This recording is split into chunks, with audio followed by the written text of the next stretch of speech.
Hey there, and welcome. So today we're diving into something that, let's be honest, most of us have dealt with: anxiety, and that nagging loop of negative thoughts that can come with it. We're going to pull back the curtain on how it all works, and more importantly, we're going to arm you with a practical, science-backed toolkit to start feeling more in control. You know that feeling, right? When a worry just grabs hold and spirals, picking up steam until it feels less like a thought and more like an absolute fact. If you've been there, you are definitely not alone. It's a universal human experience. And the very first thing we need to figure out is, why? Why does this happen?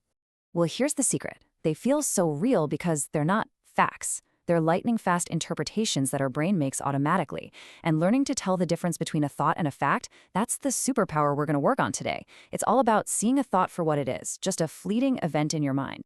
Okay, first things first. Let's get on the same page. Anxiety is way more than just being in a bad mood. It's actually what's called a psychophysiological process. Now, that's a mouthful, I know, but all it really means is that there's this incredibly powerful two-way street connecting what you think, how your brain is wired, and how your body physically feels. So where does this all begin? It starts with something called automatic thoughts. You can think of these as your brain's mental shortcuts, or its super fast, knee-jerk reactions. They're the instant judgments that fire off in your head before you've even had a moment to think consciously. And this brings us to a really critical chain of events. It all kicks off with a totally neutral event. But here's the game changer. It's not the event itself that causes the feeling. Nope. It's step 2, your brain's automatic interpretation of that event. That's what triggers the emotion, and eventually what you do next. All right, let's bring this to life with an example we've probably all felt. The event. Your boss hasn't replied to your message. That's a neutral fact, right? But your automatic thought, your interpretation is, oh no, I did something wrong. That thought is what lights the fuse for the feeling of anxiety, which might then lead you to obsessively check your email for hours. You see how that works? All right, so if these interpretations are the culprit, we need to get to know their playbook. We need to look at the common mental traps, which experts call cognitive distortions, that our minds tend to fall into, especially when we're stressed. Do any of these sound familiar? Catastrophizing? That's when a small mistake at work becomes, I'm definitely getting fired. Black and white thinking? If this project isn't perfect, then I'm a total failure. Or mind reading, being totally convinced you know that your friend is mad at you, with zero evidence. The interesting thing is, these aren't just random glitches. They're often old survival programs. Our brains evolved to expect the worst to keep us safe. The problem is, that program now goes into overdrive over a text message. Just learning to spot these patterns is a huge first step. Okay, so we've diagnosed the problem, we've seen the common traps. Now for the really good stuff, the practical toolkit. Let's get into some proven techniques from therapies like cognitive behavioral therapy or CBT to actively start working with these thoughts. This right here, this is your go-to move. Step 1, you have to catch the thought. Don't just let it bounce around in your head. Get it out. Write it down. Step 2, challenge it. Put on your detective hat, ask it, okay, where's the actual hard evidence for this? Is there any other possible explanation? Then, finally, step 3, change it. You consciously create a more balanced, realistic alternative to replace that old, distorted thought.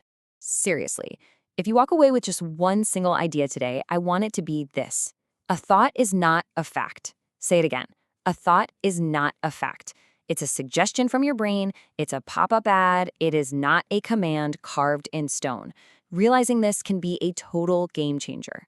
And here's a super simple but powerful way to actually do that. Instead of thinking, I'm a failure, try switching the language to, I am noticing that I'm having the thought that I'm a failure.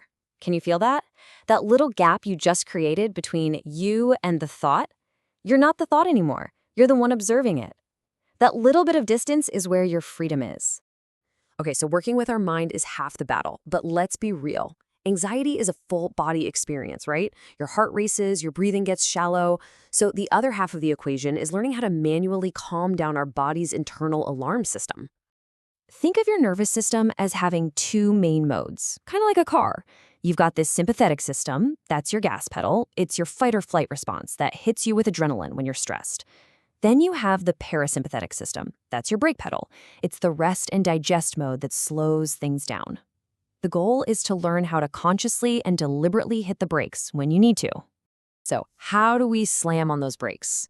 Well, here are 3 of the most effective tools. Number 1 is slow breathing. The key is making your exhale longer than your inhale. That sends a direct message to your brain to chill out. Number 2, physical activity.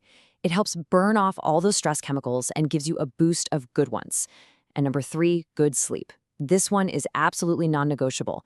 A sleep-deprived brain is a much more anxious brain. And speaking of physical activity, people always ask, how much do I really need? Well, here's a solid number to aim for, coming straight from the World Health Organization. 150 minutes of moderate activity a week. That breaks down to just a little over 20 minutes a day. It's truly one of the best anti-anxiety tools we have. All right, we've got tools for your mind, tools for your body. Now it's time to zoom out and look at the bigger picture. We need to build an environment and a lifestyle that actually supports calm and resilience for the long haul. You know, our brains evolved to constantly scan for danger, which was great for avoiding tigers, but not so great in the age of 24/7 news alerts. Managing your information diet is about taking back control. Set hard limits, especially before bed, and do a quick audit of your social media. If an account consistently makes you feel stressed or bad about yourself, just unfollow. It's that simple. And please, whatever you do not underestimate this one. The power of human connection is real, and it's biochemical.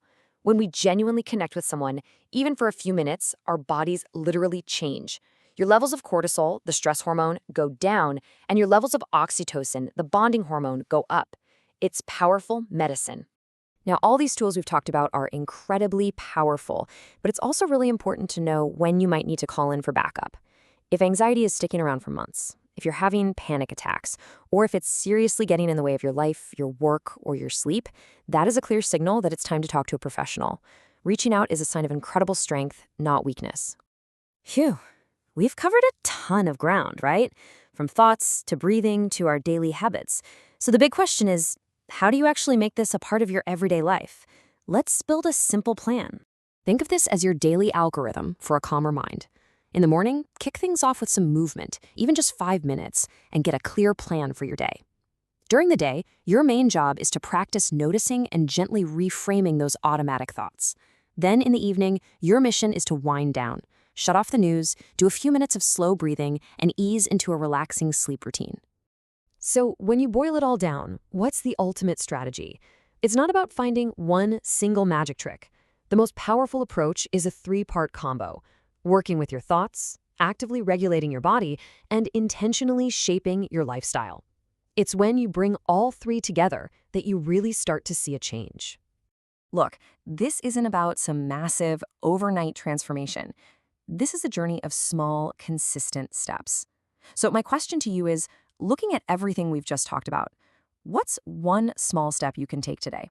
Maybe it's a 10-minute walk. Maybe it's trying that breathing exercise. Whatever it is, that one small step is everything. It's where you start.